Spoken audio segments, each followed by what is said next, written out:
Alright guys, I mentioned in the last video that I had a return spring on the way. That one didn't wind up working, but it was kind of the right style spring. So I actually went onto McMaster Car's website and ordered a handful of different torsion springs. And let me show you what I wound up using here. So you can see it here. So it basically just fits around the shaft. I did add a little tab here to keep everything in place. Then the other leg sticks out this way. So I'm going to trim it and bend it around this tab. And then I'll also bend this leg here around the frame just a bit, and that'll keep it from ever working its way loose. But right now it's not hooked up to the rear brake, so we're not relying on the springs holding the brake shoes in place. But as you can see, it's kind of snaps everything back in place the way we want it to, and that's going to solve our return spring problem in a much cleaner way than trying to use the stock spring with some kind of extension and all that stuff. So that spring I think was less than $3, so nice cheap clean fix. I just wanted to follow up, and let's get moving on to the next step. Okay, I want to wrap up the rear set area of the bike. So the next step is going to be to replace those PVC kind of placeholder mounts for the rear sets with some 1/4 inch steel, and I mapped out the size I want, and then I went ahead, I've kind of rough cut 2 pieces of scrap 1/4 inch steel and tacked them together. That way I could drill at the very least pilot holes all the way through, so I know everything's going to line up. And then I've sprayed it with this layout fluid and did my best to scribe where I need to cut. So normally I just do this kind of stuff with Sharpie, but in this case I'm going to have to do a lot of cutting and grinding, and the Sharpie seems to burn off once the metal gets hot. So I'm hoping this layout fluid won't do that, and by scribing the line, even if it does, I should be able to still see it because it is actually kind of lightly grooved in the metal here.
Alright, so I've gone as far as I feel comfortable with the cutting wheel. I left myself about 1/8 of an inch all the way around in most areas, and I actually transferred the layout to both sides.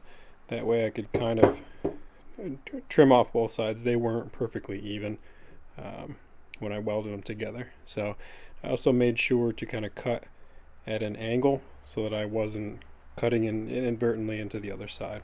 So I've gotten pretty close. I don't know if the camera will pick it up here. And the layout actually held up pretty well. You can see where the heat got to it a little bit over here. But in addition to that, I opened these holes up to 6 millimeters and then ran 3 screws, because at this point the welds are cut off. So I didn't want them shifting. I'm going to work these as one piece. That way when I take them apart, they're as symmetrical as possible. So at this point I'm going to switch over to flap disc and an angle grinder and work a little bit closer, and then I'll do most of the final work with a hand file. I've found that, at least for me, that's the safest way to go, and I can get a pretty good finish with it.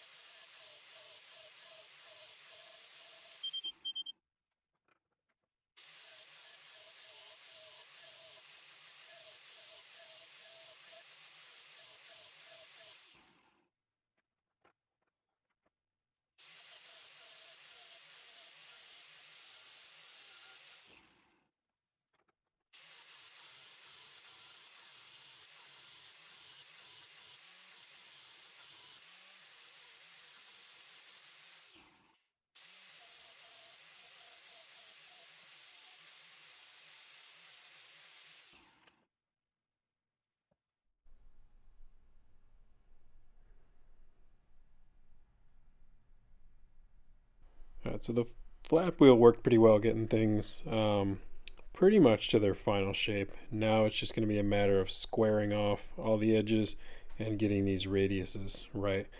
To help me kind of keep true to the shape I want to use, I've gone ahead, separated the pieces, and then bolted some short stacks of washers. These are 1.25 inch outside diameter, which is the outside diameter of 2 of the 3 corners. So I'm going to start working this one with a file, and these washers will act as kind of a guide so that I don't take off too much. And then once I've got this shape pretty close to where I want it, I'll do the same thing to the other corner, and then I'll use the file to take away whatever's left on this edge. I need to see if I have a washer that's the correct size for this corner. This one's radius is a little bit bigger because I wanted it to match the radius of the rear set mounts. So I'm going to get this in the vise, get the hand files out, and get to work on that.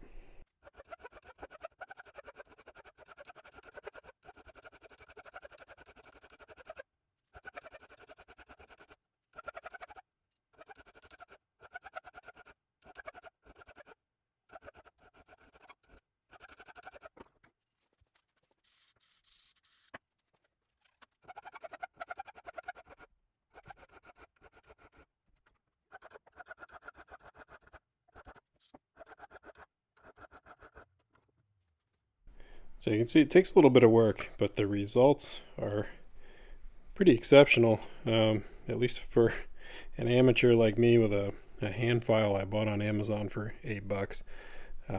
So I'm going just to where I can feel there's just a little bit of an edge between the 1/4 inch steel and the washers, because these washers are pretty soft and I'd wind up filing through them before I would the steel here.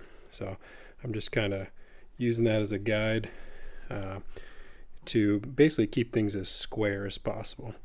So you can see down here where we've got kind of different angles where I got at it with the grinder, but here it's just one continuous surface. It's a little rough, so I'll go back over this with some different grits of sandpaper once I'm done, and then take the edge off here. But and you can see we get a pretty clean radius doing it this way. So it's going to be quite a bit of work, but I don't mind doing this kind of stuff because I know the results are going to be worth it. So I won't bore you with me filing the other edges and corners, but just wanted to give you a close-up view of kind of what I'm working with here and the results you can get by doing this by hand. Alright, so I got the first one pretty much done here.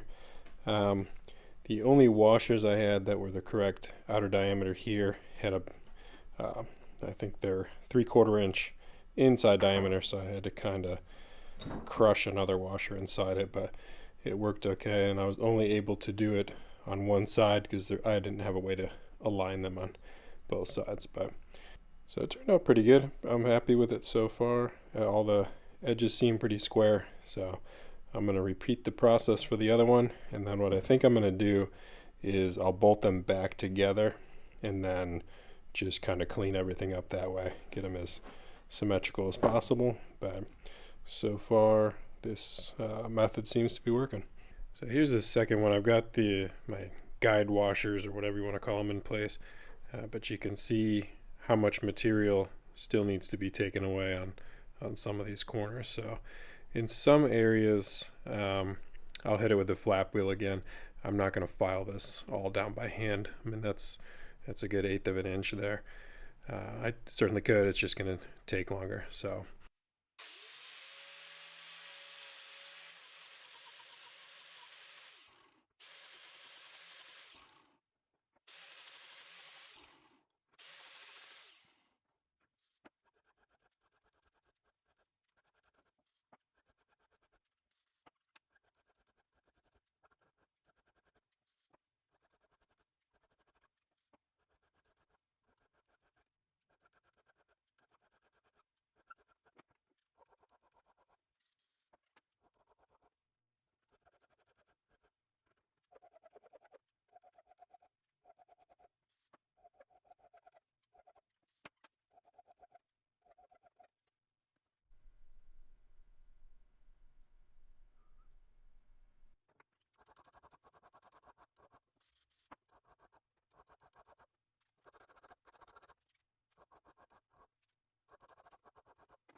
I'm not gonna lie, that was a lot of work, but they turned out good.